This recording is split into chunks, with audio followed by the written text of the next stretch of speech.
বেহাল দশা মান্দাই বিধানসভার একাংশ রাস্তার জীবনের ঝুঁকি নিয়ে চলাচল করতে বাধ্য হচ্ছে স্থানীয় বাসিন্দারা। অথচ কোনো হেলদোল নেই সংশ্লিষ্ট প্রশাসনের, ফলে জনমনে ক্ষোভ ধুমায়িত হচ্ছে। দীর্ঘদিন যাবৎ সংস্কারের অভাবে ধুঁকছে মান্দাই বিধানসভা এলাকার একাধিক রাস্তা। এই বিধানসভার মুরাবাড়ি, জগৎরামপাড়া, পূর্ব নয়াবাড়ির নাগরিকরা আরকে নগর এবং জীবিতে যেতে এই রাস্তাটি ব্যবহার করে থাকেন। স্কুল, কলেজ, অফিস কাছারি, হাসপাতাল এবং আরকে নগরে অবস্থিত বিভিন্ন কোম্পানিগুলিতে কাজ করার জন্য যেতে ভীষণ অসুবিধা পোহাতে হয় জনসাধারণকে। অনেকবার মান্দাই আরডি ব্লকে এবং পূর্ত দপ্তরে অভিযোগ জানিয়েছে গ্রামবাসীরা, কিন্তু কাজের কাজ কিছুই হয়নি। ভোট এলে নেতারা আসেন, কিন্তু ভোট ফুরিয়ে গেলে আর দেখা মেলে না তাদের।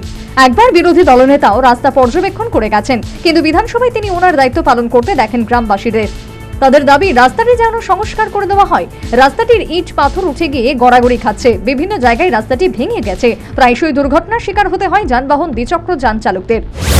রাবার বাগান যে সময় উৎপাদন করলাম, এ সময় এই রাস্তা উতলাতে একটা অফিস আসলাম, এই রাস্তার সময় এই রাস্তা নিয়ে কষ্ট আর কি, এই ছুলিঙ্গের রাস্তা। এরপরে বামফ্রম আমলে এদিকে বানিয়েছিলাম, বানিয়ে এসে নতুন সরকার আসে 18তে সরকার আওয়ার সময় আমরা কিছু দেখলাম এই রাস্তার জন্য আমরা তো যাওয়া খুব অসুবিধা। কারণ ঘটনা হয়েছে এদি স্কুলের যাওয়া লোক খুব অসুবিধা, কেউ কোম্পানি করে, কেউ অফিসের যায় লোক এই রাস্তা দিয়া, সবাই মানে এই রাস্তা অনেক দূরে কেউ মানে সরকার দিয়ে আইতে পারে আর কি।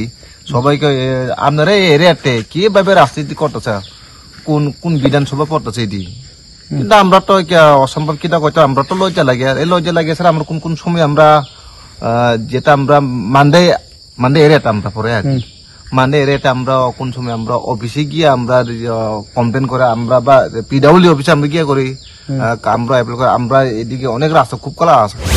সংশ্লিষ্ট রাস্তাটির বেহাল অবস্থা, অথচ এডিসি প্রশাসন কিংবা রাজ্য প্রশাসনের কোনো হেলদোল নেই।